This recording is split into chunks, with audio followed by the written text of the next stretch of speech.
भगवान, गोपियां भी डांट खाई रही है। भगवान उनके बाहर निकलने से पहले ही घर से बाहर जाके खड़े हो गए। भगवान को लग रहा है कोई तो बाहर स्वागत के लिए हो। अब ये थोड़ा भगवान ने गलती कर दी, क्योंकि भगवान घर से पहले बाहर निकल चुके हैं, तो गोपियों ने घर से बाहर निकलने से पहले ही एक योजना बना ली कि ऐसे तो फंसने वाला, इसको पकड़वाने के लिए कुछ ना कुछ तो करना पड़ेगा। उन्होंने पहले ही एक योजना, अब योजना ऐसी बनाई है कि अब घर से बाहर जो भी हो रहा है सब स्क्रिप्टेड है, यानी सबकी स्क्रिप्ट पहले से ही घर के अंदर लिखी हुई है कि तुमको इतना बोलना है, तुमको इतना बोलना है, फिर बीच में तुमको बोलना है। सब प्लानिंग से काम हो रहा है। तो जैसे ही बाहर गए, भगवान खड़े हैं। भगवान कहते कैसी रही,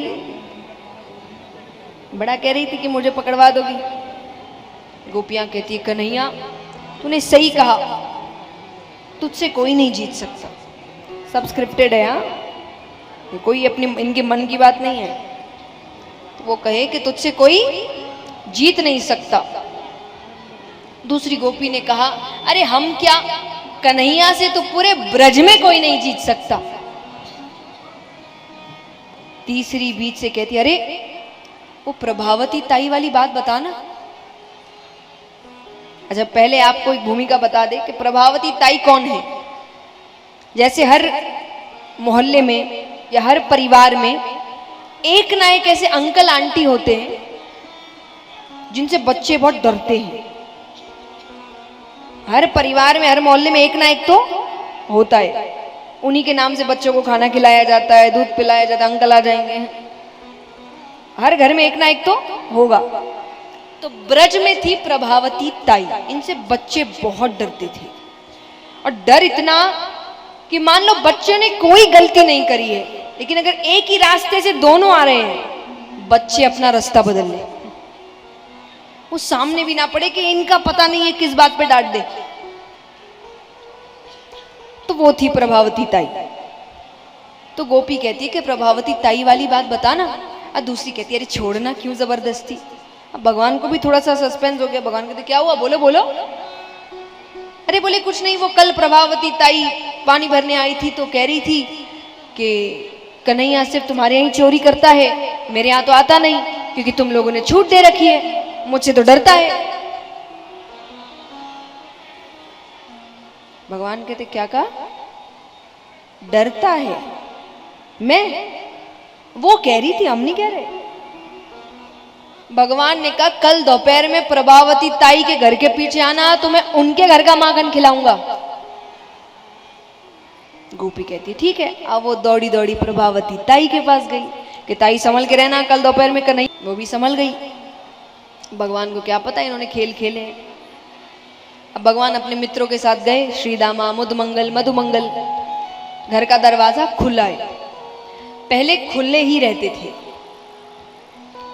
तो भगवान को भी इतना शक नहीं हो रहा है कि दरवाजा क्यों खुला है। उनको लगा आस पड़ोस गई होगी कोई काम के लिए। तो भगवान अंदर प्रवेश कर गए तो माखन के कमरे में गए। माखन के कमरे में गए तो माखन छीके पर रखा है। छीका यानी ऊपर लटका के, और एक ही बड़ी हांडी रखी है, और बड़ी हांडी है और उसमें माखन एकदम नीचे, यानी हाथ अच्छे से अंदर डालना पड़ेगा, समय लगेगा। तो भगवान ने कहा लो भाई अपने अपनी जगह। तो श्रीदामा, मुदमंगल, सबसे ऊपर भगवान रहते थे। तो भगवान हांडी पकड़ते हैं, अब हाथ अंदर डाल रहे तो माखन हाथ में आ नहीं रहा, क्योंकि एकदम नीचे है। और प्रभावती ताई दरवाजे के पीछे ही खड़ी है। उनको है कि बस ये माखन हाथ में आ जाए इसके, क्योंकि इसको समय लगे हाथ बाहर निकालने में। जैसे ही भगवान के हाथ में माखन आया, भगवान ने कहा कि माखन है। पीछे से प्रभावती ताई सामने आई। उनके सामने आते ही नीचे से श्रीदामा दौड़ता है, मुदमंगल दौड़ता है, मधुमंगल दौड़ता है। जब तक भगवान ने मटकी से हाथ बाहर निकाला, तब तक नीचे से सब गायब। भगवान लटके रह गए। अब ताई उनको नीचे उतारती है, कसकर हाथ पकड़ी, खींच कर लेकर आ रही है। भगवान कहते ताई मुझे छोड़ दे, सब देख रहे हैं, अरे सब ब्रज में कहेंगे नंदराय का छोरा चोर है। ताई कहती कहेंगे, सबको पता है, तेरी माता के अलावा पूरा ब्रज जानता है कि नंदराय का छोरा चोर है। भगवान कहते बरसाने से किसी ने देख लिया तो मेरी शादी नहीं होगी। कौन दे चोर को अपनी बेटी? ताई कहे बात तो सही है, पर आज बड़ी मुश्किल से हाथ आया है। भगवान तो हाथ नहीं आते थे किसी के, उनको लग रहा है आज कैसे छोड़ दूं।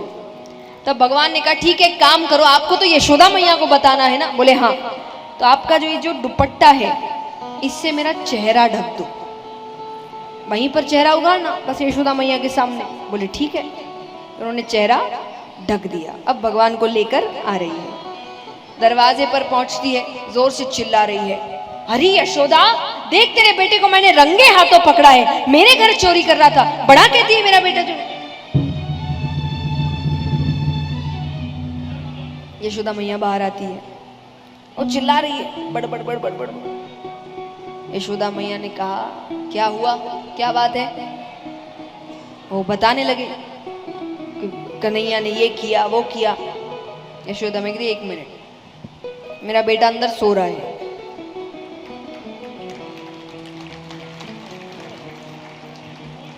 प्रभावती ताई को लगा कि माँ को बोलकर गया होगा कमरे में कि सो रहा हूं, और खिड़की से बाहर निकल गया होगा। बोले सो रहा है तो सामने लाओ।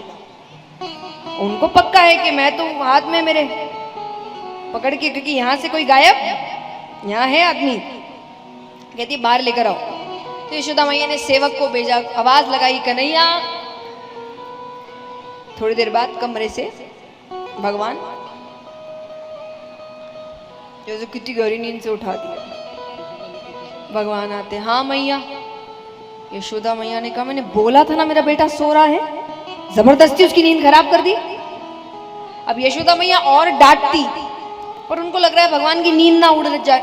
उनके लिए भगवान ही सब कुछ थे, उनको भगवान के आराम, उनके प्रेम के अलावा कुछ और दिखता। उनको लग रहा है इसकी नींद खराब ना हो जाए, वो उनको लेकर चली गई सुलाने के लिए वापस, कि सो जा, कोई बात नहीं, ऐसे ही परेशान करने के लिए आई है।